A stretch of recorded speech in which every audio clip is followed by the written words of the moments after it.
আমাদের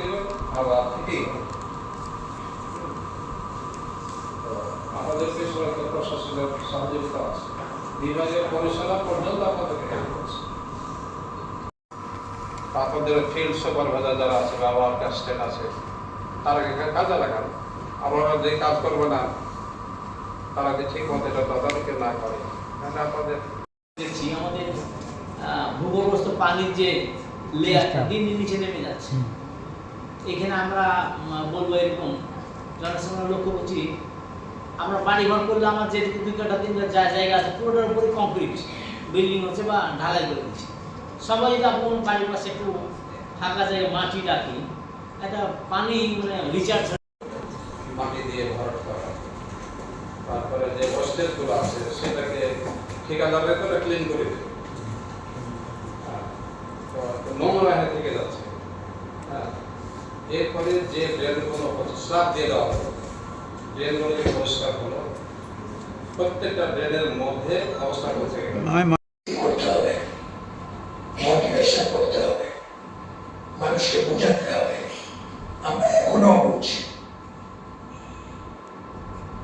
তবে সামনে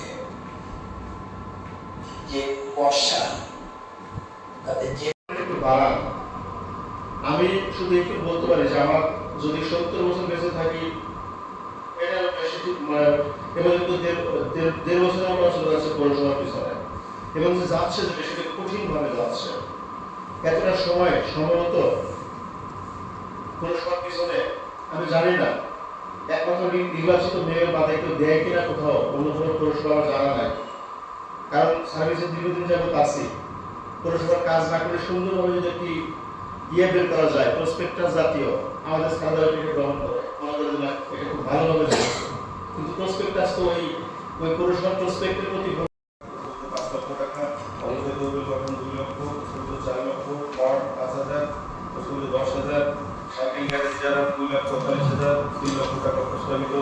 এই যে পরে দেখা যাবে যে আপনি কাজ প্রথমত এর ওর কাজ, অর্থাৎ ল্যান্ড অ্যাকুইজিশন শাখা, যার সাথে আসলে পৌরসভার আমার পৌরসভার হিসেবে বিন্দু মাত্র সম্পর্ক নাই, ডিটাচ, কমপ্লিটলি ডিটাচ, সাপিয়ে দিল।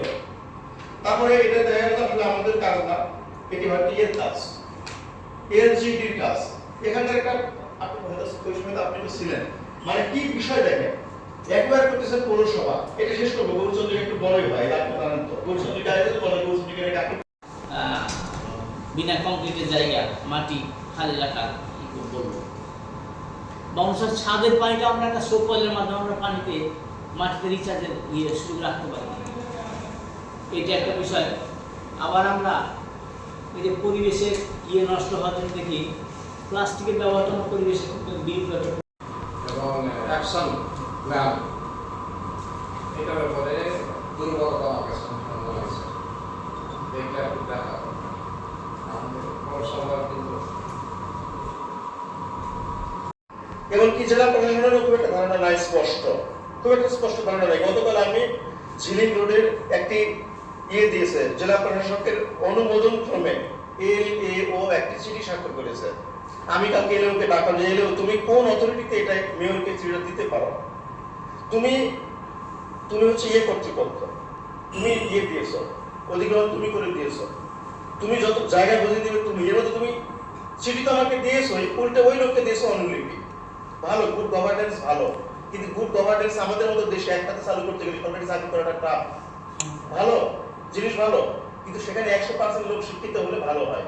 এবং এই লোক সকালে এসে কতটা পাথরগুলো বের হয়ে গেছে। তাহলে এরকম জিনিস যদি হয় তাহলে দুঃখজনক। আর এখানে ঠিকাদারদের কিন্তু আমরা প্রতিনিয়ত বলছি, প্রতিনিয়ত বলা হচ্ছে, এখানে আমি কোনো কিছু না ইন্ডিকেট করে বলছি যে আসলে সবকিছুতে একটা রাজনৈতিক সদিচ্ছার প্রয়োজন হয় মনে হয়। এই রাজনৈতিক সদিচ্ছা কবে ফিরে আসবে আমি জানি না। প্রত্যেকটা কাজে আমরা প্রচুর বাধার সম্মুখীন হই।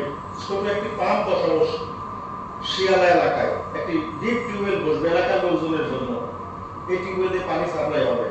সেই টিউবওয়েলের জন্য এমন একটি হুমকি সৃষ্টি করা হলো যে পুলিশ ছাড়া কাজ করা যাবে না।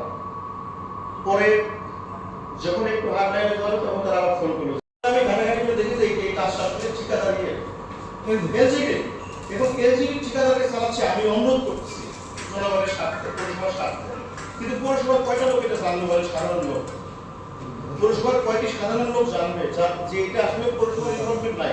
এই যে গতকালে যে বলে সেও কিন্তু জানতো না ওই সময়টা। অনেকগুলো ফলভোগ করছি তো, প্রতিনিয়ত ব্রেনটা খরচ করতে করতে যে কটা সুল টাকা ছিল না সে কটা সুল পেকে গেছে, বাস্তবতা বলছে।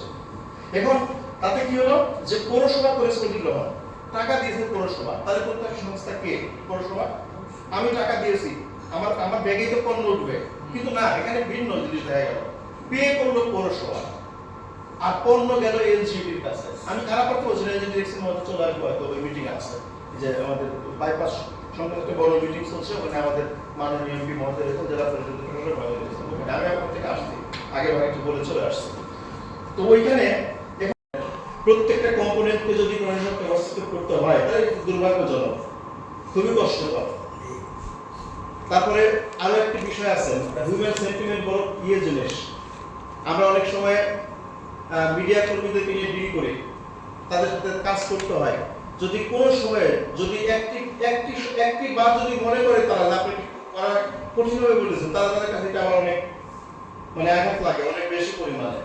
তারা এটি বোঝার চেষ্টা করে না সাইকোলজিক্যালি, যে আসলে তো দৈনিক কথা হয়, 30 দিন কথা হয়, 35 দিন কথা হয়, 36তম দিনে তো এটা বললো, তাহলে একটু ভেবে দেখি বিষয়টা কি, একটু মানবিক হই।